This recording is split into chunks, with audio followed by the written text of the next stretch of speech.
40 साल तक बॉलीवुड पर राज करने वाली ये अदाकारा अब जी रही गुमनाम जिंदगी। कभी पैसों के लिए किया था ये गंदा काम।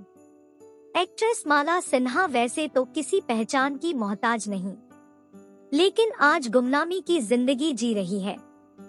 50 के दशक में डार्लिंग दीवा के रूप में पहचाने जाने वाली माला सिन्हा की लाइफ से जुड़ी एक ऐसी कहानी आए दिन वायरल होती है, जिसे जब भी कोई जानता या सुनता है वो दंग रह जाता है। आइए बताते हैं माला सिन्हा की लाइफ से जुड़ी एक मोस्ट डर्टी कंट्रोवर्सी।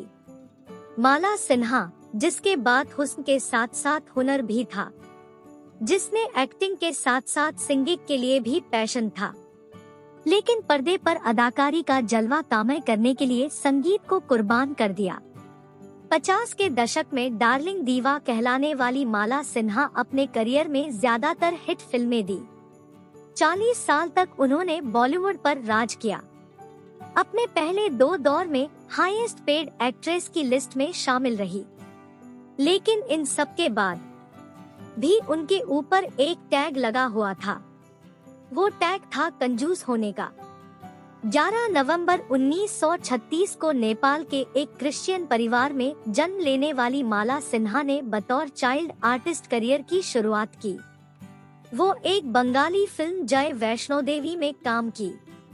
इसके बाद 1952 में फिल्म रोशनारा से अपना सिनेमैटिक डेब्यू किया था। इसके बाद वो लगातार सफलता की सीढ़ी चढ़ती गई। प्यासा 1957, फिर सुबह होगी 1958, धूल का फूल 1958 समेत कई सुपरहिट मूवी की। इतना ही नहीं, उन्होंने हिंदी सिनेमा में पहली कुंवारी मां की भूमिका निभाई। कहा जाता है कि वो अपने समय से आगे थी। फिल्मों का चुनाव और सफलता की कहानी इसकी पुष्टि करता है। माला सिन्हा ने 1974 तक बॉलीवुड पर शासन किया। माला सिन्हा ने पैसों के लिए बोल दी थी ये बात। सफलता के कई मुकाम हासिल करने के बाद भी माला सिन्हा काफी कंजूस बोली जाती थी। वो अपना काम खुद करती थी और कभी घर में नौकर नहीं रखा। उनके पिता अल्बर्ट सिन्हा भी काफी कंजूस थे। बताया जाता है कि 1978 में उनके घर पर इनकम टैक्स का छापा पड़ा था। उनके बाथरूम की दीवार से 12 लाख रुपए बरामद किए गए थे।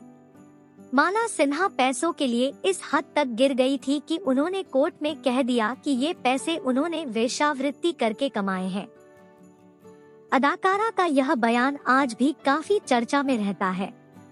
माला सिन्हा आखिरी बार 1994 में पर्दे पर दिखाई दी थी।